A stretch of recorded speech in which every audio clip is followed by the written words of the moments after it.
It was nearly 12 years ago when West Michigan was walloped by the Groundhog Day Blizzard of 2011, a storm that spanned from Mexico to Canada. This was one of the many major weather events that Bill Steffen covered during his legendary career. He joins us from his man cave to relive that storm. And Bill, this was some storm.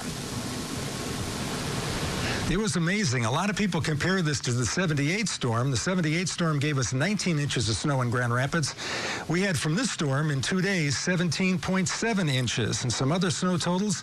Hudsonville, you had 18 inches of snow. Grand Haven, 15, 20 inches at South Haven. And Chicago had 21.2 inches. Chicago was an absolute mess.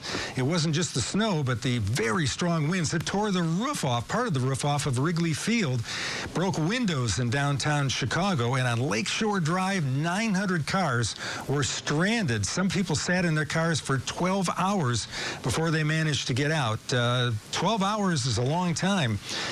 We had thunder snow with this particular snowstorm, and 36 fatalities, most of them due to either shoveling snow or people that were in vehicle accidents. Switches froze on the train tracks between here and Chicago. There was a storm surge down in the Chicago area, and spray came all the way across Lakeshore Drive, and they had some real problems there. 6-foot drifts with the Groundhog Day Blizzard, 4 inches of snow in 1 hour's time here. The storm, by the way, was very well forecast. In fact, we had all 5 meteorologists in the weather center, the tracking center here, at 3 o'clock in the morning. I was making phone calls at that hour, but the storm was very well forecast. Even 5 days out, we were getting people that were asking about the storm, and we were telling them there's certainly the possibility for a very strong storm and blizzard-like conditions.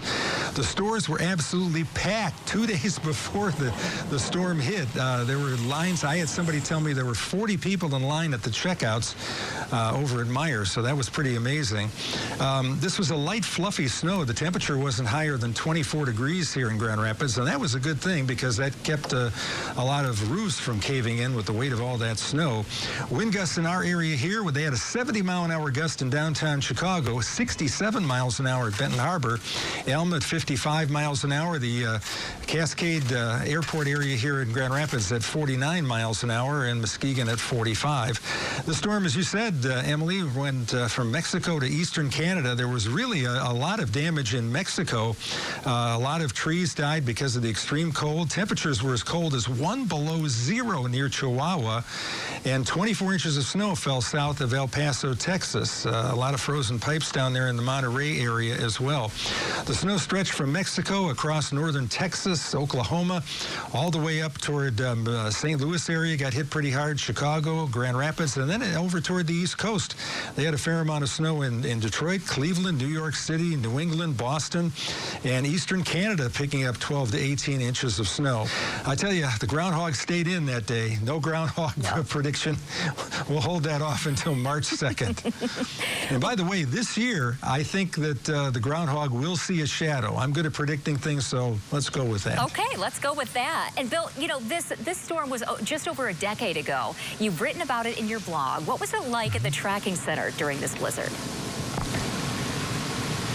Well, we did a great job. First of all, I thought us, and it wasn't just the meteorologists here. The National Weather Service did a great job. The computer models were pretty much spot on, taking the snow up, so it wasn't just us, but we were all on it. We divided up our duties. We had to take care of radio. We had to take care of the web. We had to take care of television, all the extra hits that we were doing here. And it's not only a weather story, Emily, it becomes a news story as well as the community tries to cope with the snow. We're wondering what's open, what isn't open, what roads are passable, what roads aren't passable. We're in constant contact with people that are plowing roads in the different counties to see how they're coming, and is there anything that they need. In the 78 storm, one of the big problems we had was getting medical personnel into hospitals and, you know, also care centers at a lot of places that have 24-hour service, nursing homes, for instance. couldn't get the next shift of nurses in because of the snowstorm in 78. We did a little bit better job with that in 2011. So hopefully when we get another blizzard like this, and we will someday, we'll be able to cope with it. And we learned some lessons here with the famous blizzard of 2011. Yeah, and Bill, this is one storm that I do remember, but we always love remembering with you. Thanks for joining us.